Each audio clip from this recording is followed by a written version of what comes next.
somebody has the courage to show up and say to Wall Street, screw you, I am waging war, I'm waging class warfare on behalf of the American working class, and you elites in Wall Street, you do what you need to do because I'm not going to stop fighting for the American working class. Suddenly, everybody is sitting around going, oh no, the stock market. Yeah, the stock market looks like that because the rich are punishing Trump for siding with the neglected and humiliated American working class over them. Here's a clip from the latest Piers Morgan Uncensored show, which I like to refer to as the Jerry Springer of politics.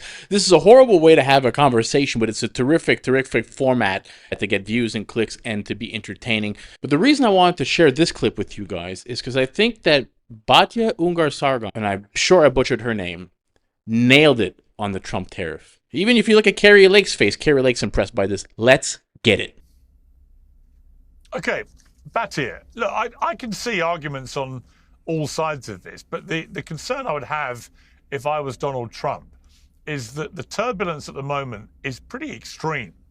And you've already got a pretty hesitant economy fueled by a long-standing cost of living crisis. People are already feeling the pinch, millions of people, tens of millions. And this is coming at the worst possible time for them, this kind of turbulence. This has to work, and it has to work quickly, or it could turn out to be a very dangerous and reckless roll of the dice. What I find so frustrating about the conversation around tariffs is that we all agree on the problem. We all agree that the deindustrialization of America led to the downward mobility of the American working class, deaths of despair, people working multiple jobs and not being able to afford the American dream. We all agree that it is deeply unfair for the American middle class to be bearing the burden of unfair tariffs from other countries. We all agree that it is great for the president to have leverage in order to demand reasonable things, like that countries stop allowing fentanyl to murder 100,000 Americans every year, and that Mexico do its part to police its own border. And yet when somebody has the courage to show up and say to Wall Street, screw you, I am waging war, I'm waging class warfare on behalf of the American working class, and you elites in Wall Street, you do what you need to do because I'm not going to stop fighting for the American working class. Suddenly, everybody is sitting around going, oh no, the stock market. Yeah, the stock market looks like that because the rich are punishing Trump for siding with the neglected and humiliated American working class over them. We have already seen these tariffs work, Pierce. The number of people crossing the southern border is at 0. Fentanyl is at record lows for the last 10 years. We have already seen $1.2 trillion in manufacturing invested in this country since January 21st. So they have already worked. Now, how long is Wall Street going to keep trying to punish this president for standing the American working class? I don't know, but I can tell you that the view from the street is people cannot believe that there is a president who is working for them, who is putting them first and telling Wall Street to go screw itself. Wall Street, which picked the Democrats for the last 3 election cycles in a row. That's what the real story is here. I thought that was a terrific explanation of it. I think she absolutely nailed that. Nailed it. I'm somebody who's been very blessed in my life, financially, with my businesses. I've been blessed. The average American right now couldn't put their hands on, say, $5,000 spare cash if they needed to, if there was a big emergency. Couldn't do it. That's most Americans. And in the richest country in the world, this should not be a thing. We got to bring better jobs back. We got to raise wages. And this is how you're going to do it. Not by outsourcing to China and to get beat down on every price and have this race to the bottom. We need to lower inflation, stop wasteful government spending, which Trump is doing. These tariffs, long term, are going to be a great solution.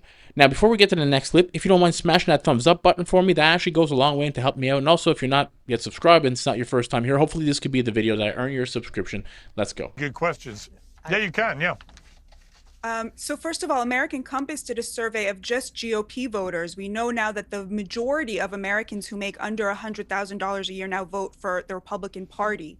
So that was almost a means tested poll. And they found that 77% of GOP voters, the working class, not the elites, said that when they were asked, they said they would be willing to pay higher prices if it meant bringing back manufacturing, because of course in their mind they are going to be the beneficiaries of those manufacturing jobs. About Canada, a lot of people are asking, why Canada? We love Canada. Canada are our friends. Why wage this, tariff war on Canada? And of course the answer is simple. Canada and Mexico are the back door to the American economy because we have this trade deal with them, the USMCA.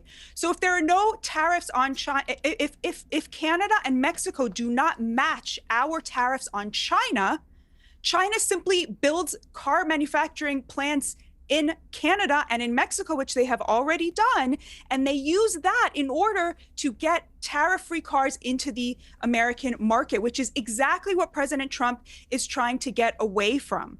So what he wants from them is for them to close that back door. And I just want to emphasize again, back in the 70s, when the majority of the GDP in America was in the middle class, right? That's kind of like the golden era that we look back to of when the economy was really healthy and working class people felt that they could afford a middle class life. 25% of our economy was in manufacturing. Today, the top 10% control over 60% of the GDP. And that is a direct result of the fact that only 10% of our economy is manufacturing. And the largest share, 20%, is in finance and real estate, which is, of course, how other countries we have artificially inflated the dollar, which makes the product of the American worker unaffordable. And so what the tariffs are doing are simply saying we are refusing the race to the bottom in wages. It is unfair to the American worker, which I think we have all basically agreed on at this point.